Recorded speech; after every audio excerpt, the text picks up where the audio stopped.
hi friends सांग मैंने नुआ भिडियो आपण मानक स्वागत जोड़े आज लंच रे तैयारी करने मुझे जाऊँगी सजना साग भजा सांग मैंने ये देखो आमर गोटे सजना गछ अच्छी ये तोड़ीचु आज भजा करके आपण मानक देखी सजना साग भजा तो समस्त को भल लगे ये देखो सागटा को भल भाव बाछि देछि बाछि देकी सांग मैंने धोई देकी छोट छोट कर काटिदेवा आम सुंदरगढ़ पटे तो खाली पियाज देकी भाजती पियाज सुखिला लंका हो कि कंचा लंका हो एपटे टिके कखारु पकईकी भाजती एडी देखो मु कखारु नहीं सजना सागर पकेवाई किसी अल्प कखारु नहीं पियाज गोटे बड़टे नहीं एडी सोरिष तेल पकईली सोरिष तेल रे पंचफुटण गोटे चामच सुखिला लंका दीटा पकईली एबे कौन करवा ना पियाज को पकईदेवा पियाज टिके भाजी हो गला पर साग को पकईवा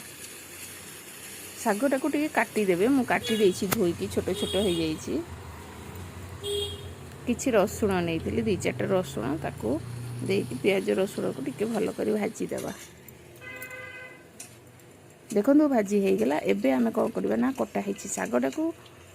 पकई देवा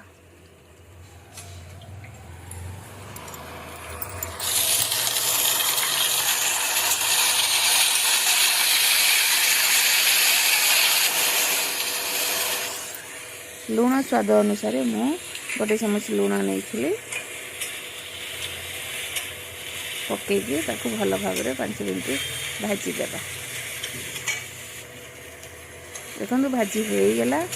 एबे कौन करवा ना जो कखारु थोइछु आमे से कखारु टाकू पकेवा सागटा पूरा भाजी हो गला पर कखारु पकेबे नहेले सागटा टिके भल लागेबनी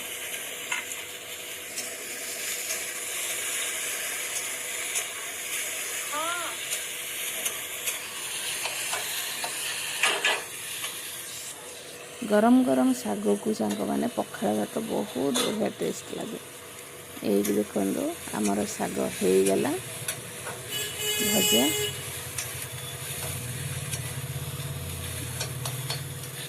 जड़े जड़े भेंडी पकाती जह्नी पकाती खाली कखारु पकईकी भाजती